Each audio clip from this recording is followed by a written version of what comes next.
Jiang Qing, the widow of Mao Zedong, had been locked away in solitary confinement for 10 years. Over that time, she had hoarded socks and handkerchiefs until she had enough to make a rope. And in 1991, she hanged herself. She left a note.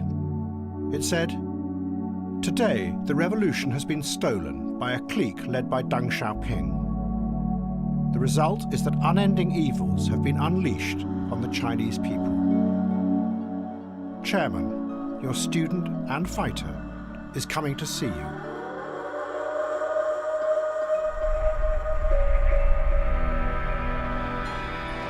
Jiang Qing's great enemy, Deng Xiaoping, was now all-powerful. The new China he had created was growing rapidly, building vast factories to send goods to the West.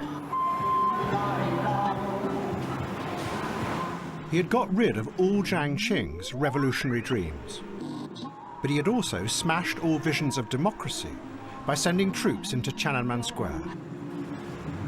But Tiananmen Square had been a disaster for the regime, and it also raised a terrible question. If China no longer believed in revolutionary communism or in democracy, what did it believe in, apart from money?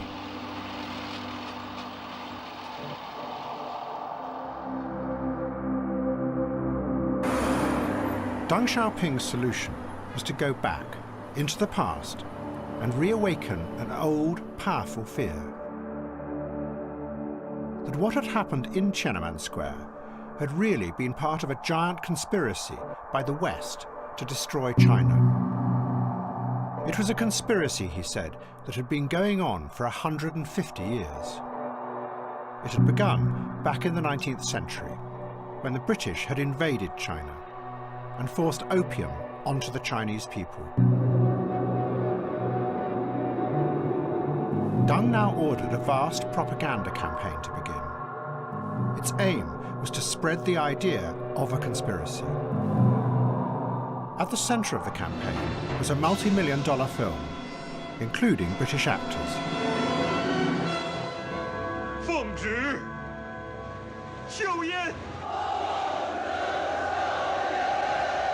It told the story of how the British had brought hundreds of tons of opium into the port of Canton, and how the Chinese had tried to stop them. But the British, led by Queen Victoria, were determined to smash their resistance and use the opium to reduce the Chinese people to zombies, and so control the whole world. Gentlemen, the fact is, whoever gets hold of China will have the entire East. The 19th century.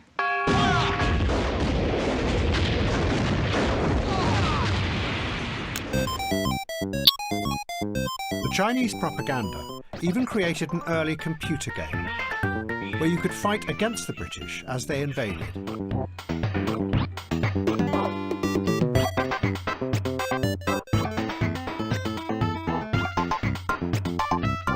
Now, the campaign said, the West were trying to do the same again.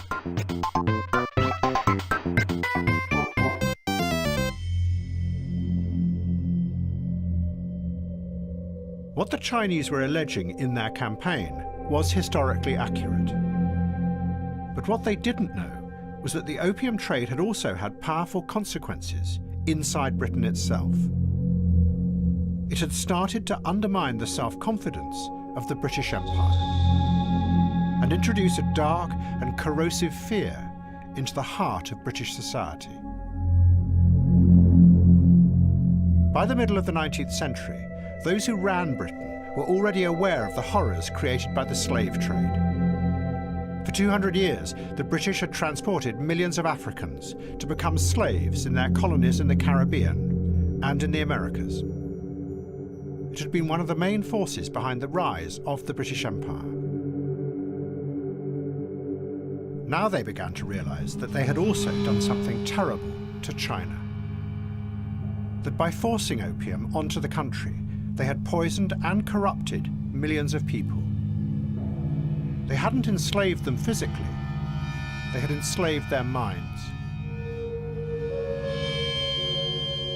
And in return, Britain had received a vast wave of money, in silver, that made it the richest and most powerful country in the world.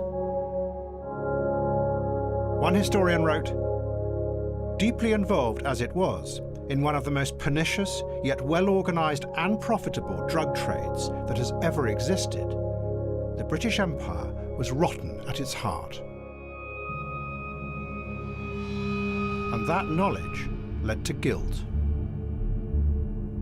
In the 1870s, a mass movement was formed.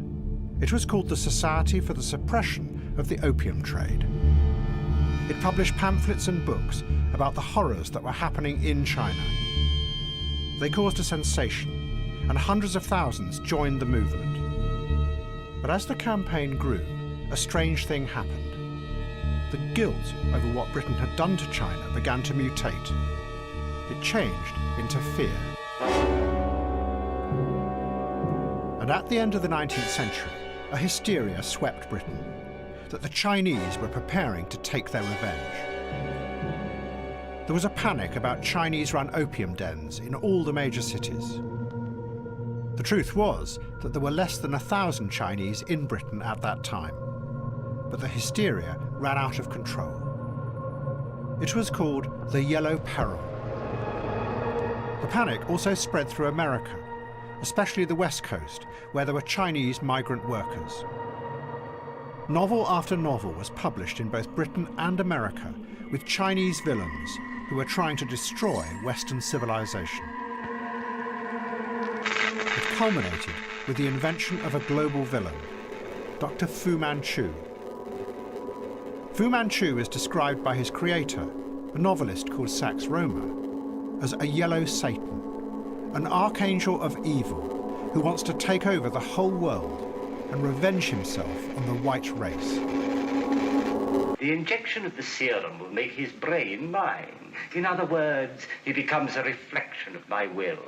He will do as I command, exactly as though I were doing it. In the name of the British government, I demand the release of this boy. British government? I'll wipe them and the whole accursed white race off the face of the earth when I get the sword and mask that will call the teeming millions of Asia to the uprising. This is only the beginning. I will wipe out your whole accursed white race.